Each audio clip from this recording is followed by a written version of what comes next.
So these are skills that we learn as disabled people to live an independent life.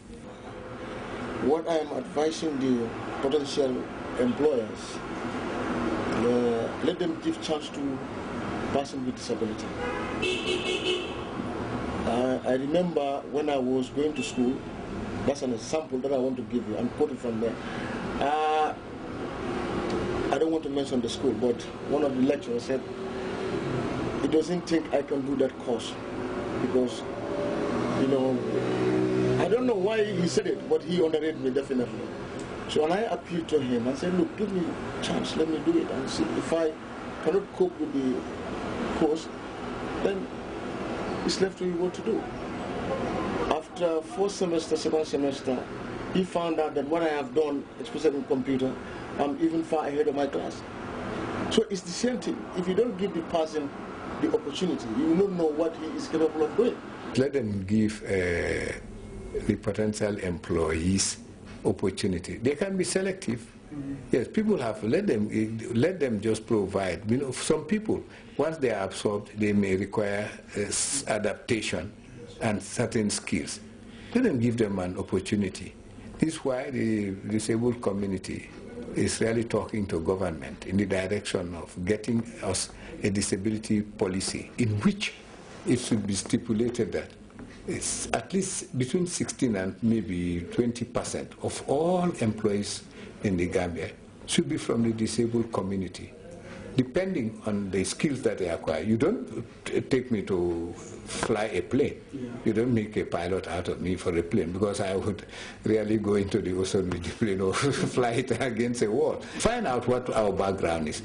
There are numerous disabled people who could have made much more than the able-bodied employees if given the right opportunity.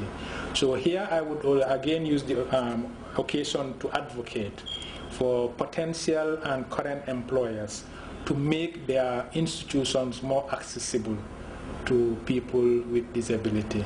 The accessibility here is not just the physical accessibility in terms of the infrastructure, but also make it accessible in terms of the tools, the information, and the systems that would enable a disabled person to work within such organizations.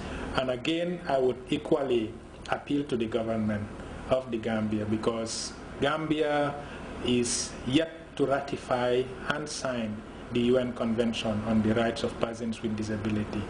So once the government goes ahead and ratify this convention, it will open up a very big pathway for everyone else to embrace this crusade that we are advocating for in terms of promoting the welfare of persons with disability. I think that we should even have a law that says an employer must employ a disabled person to make sure that person feels like she's part of the society. And they're definitely part of the society, as I can see that. I have a disability student here. She's really fine as well. She likes what she's doing. And I know that when she finishes having her own salon or beauty parlor, people will be ready to go there, because she's always willing to render the services that she knows. As the Employers Association of the Gambia, I think we should have a zero tolerance for this kind of discrimination. What we should be trying to do in all our organizations, not to even just have the token disabled person, but to have a policy that would be based entirely on merit.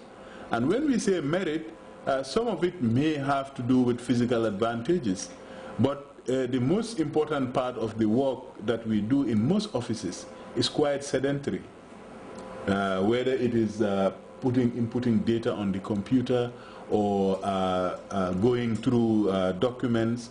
Most of it is requiring that we are able to see and read. You know, once you have those competencies, any of the professions, whether it's law, whether it's medicine, you know, especially those in the pharmacological side. So all walks of life really should be open to people with disability. In fact, Section 31(2) of the Constitution of the Gambia provides for the protection of disabled people against this discrimination as regards employment, education, and health. So if we have all those things, if we are not discriminated, then we have equal access with other people. We should have equal opportunity for employment too. And then because we owe the nation a duty to contribute to the socio-economic development.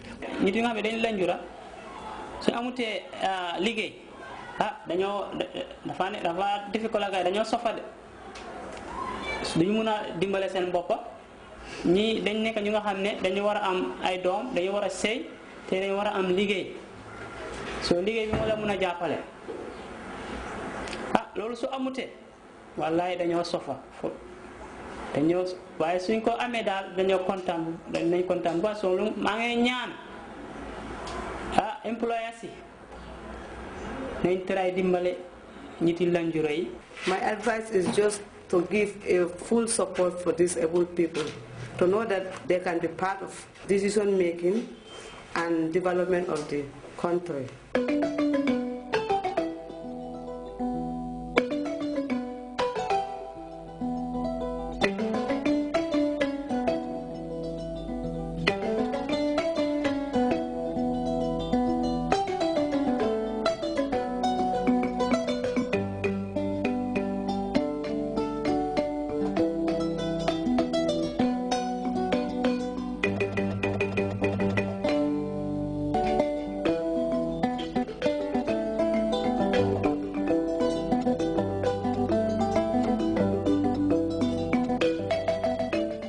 All these were geared towards enlightening people, because we feel disability is across the country.